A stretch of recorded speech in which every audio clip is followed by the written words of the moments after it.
So ఇట్లాంటి వార్తలు చూసినప్పుడే కడుపు రగిలిపోతుంటది. చాలా ఆవేదన కూడా వేస్తా ఉంటది. ఇక్కడ చూడరు ఒకసారి వార్త. ఖాతాల్లో కనీస నిల్వ లేనందుకు 7,087 కోట్లు వసూలు చేసిన బ్యాంకులట. కనీస నిల్వలు అంటే minimum savings, minimum balance maintain చేయకపోవడం. సో బ్యాంక్ అకౌంట్లు ఇవాళ రేపు చాలా ప్రతి వ్యక్తికి అవసరమే. బ్యాంక్ ఖాతాలు తీసుకున్నారు, పేదోడందరికీ బ్యాంక్ ఖాతాలు చేరువైనాయి, ఓకే. అయితే తీసుకున్నటువంటి బ్యాంకులో కనీసం నిల్వలు అంటే మినిమం బ్యాలెన్స్ మెయింటైన్ చేయకపోతే బ్యాంకులు పెనాల్టీలు వేస్తాయి కదా. ఆ డబ్బులు ఎంత తెలుసా? అక్షరాల 7,087 కోట్ల రూపాయలట. 7,087 కోట్ల రూపాయలు. ఇదే సంఖ్యలో ఇప్పుడు అందరూ అంటే దేశంలో ఉన్నటువంటి పేదోళ్ళందరి కలిపి తీసుకున్నటువంటి 7,087 కోట్లు కదా. ఏది కనీస నిల్వ లేనందుకు. ఇటువంటి 7,087 కోట్లు కాదు, ఒక 10,000 కోట్లు బ్యాంకులకు ఎగ్గొట్టిపోయేటని రైట్ ఆఫ్ చేసేస్తారు. అంటే వాళ్ళు రద్దు చేసేస్తారు. అంటే వాళ్ళు మొత్తం వాళ్ళ లోన్లు వాళ్ళ పైసలన్నీ వాళ్ళు కట్టకున్నా సరే అన్నట్టుగా నిర్ణయం తీసుకుంటే బ్యాంకులు. 1,000 కోట్లు దోచుకొని విదేశాలు వారిపోయేటోడేమో దర్జాగా బతుకుతుండు.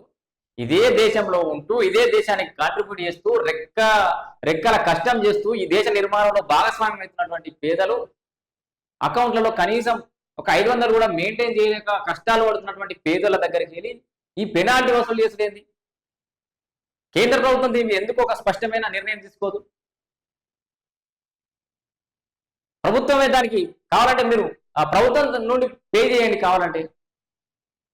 బ్యాంకులకు ఏమన్నా మినిమం సేవింగ్స్ ఉంటలేవు, ఇన్ని కట్టాలి, ఇది కట్ట అని ఇంకేదైనా కొత్త ఏమంటారు చేంజెస్ చేయాలి.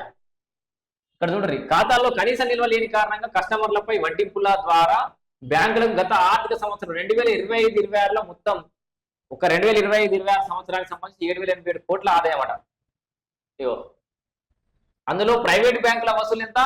4,948 కోట్లు.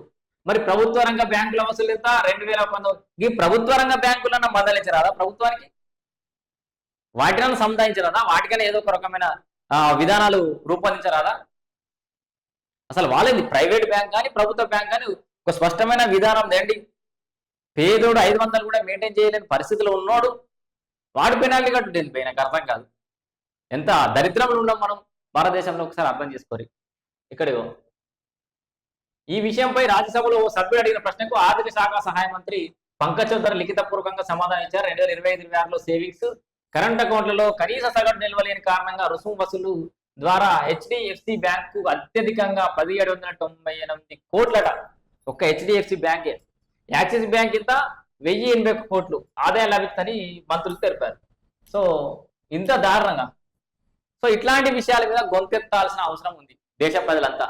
నిజంగా మీరు ఇంత అధ్వానమైన వ్యవస్థలు ఉన్నాయి, ఇంత అధ్వానమైన విధానాలు ఉన్నాయి కాబట్టి దేశ యువత రోడ్ల మీదకి వస్తుంది. ఇక కాక్రోచ్ జనతా పార్టీ లెక్క ఈ బ్యాంకుల నుంచి సేవ్ చేసే జనతా పార్టీ ఒకటి రావాలి. ఇక ఖాతాదారుల జనతా పార్టీ అని ఒకటి వస్తుంది. ఇక అప్పుడు కానీ మీకు ఆలోచన రాదు, అప్పుడు కానీ సోయికి రావు ప్రభుత్వాలు. ఖచ్చితంగా ఖాతాదారుల జనతా పార్టీ అని బట్టి పేదోళ్ళంతా నిజంగా ఇదే పేదోళ్ళు క్రాప్ లోన్లు తీసుకొని కరెక్ట్గా కట్టేది వాళ్ళే, మహిళా సంఘాలు రుణాలు తీసుకొని కరెక్ట్గా కట్టేది వాళ్ళే. వాళ్ళు ప్రాపర్గా బ్యాంక్ అకౌంట్ మెయింటైన్ చేస్తారు. ఏమో లేనప్పుడు కనీస నిల్వలు ఉండేవి. మళ్ళీ ఎన్నడో నాడో 4 రూపాయలు ఓట్లు అమ్మినాడో ఇంకేదో చేసినాడో ఇంకేదో కష్టం చేసినాడో ఓ 4 రూపాయలు వస్తాయి. ప్రభుత్వాలు బ్యాంకులు అయితే మోసం చేయరు కానీ పేదోళ్ళు. దేశంలో ఉన్న పేదోళ్ళందరూ బ్యాంకులు వాడడం బంద్ చేస్తే ఓన్లీ క్యాషే చెల్లమని చేస్తామని కొంచెం ముందుకు వస్తే అదొక ఉద్యమం వస్తే అప్పుడు తెలుస్తుంది బ్యాంకుల పని. బంగారం తాకట్టు పెట్టేది పేదోడే, వెహికల్ లోన్ పెట్టి కుదబెట్టి ఫైనాన్స్ తీసుకునేది పేదోడే, అన్ని ప్రాపర్గా రీపే చేసేది పేదోడే. మళ్ళీ వాళ్ళని ఇబ్బంది పెడతారు మీరు. సో ఇది ఈ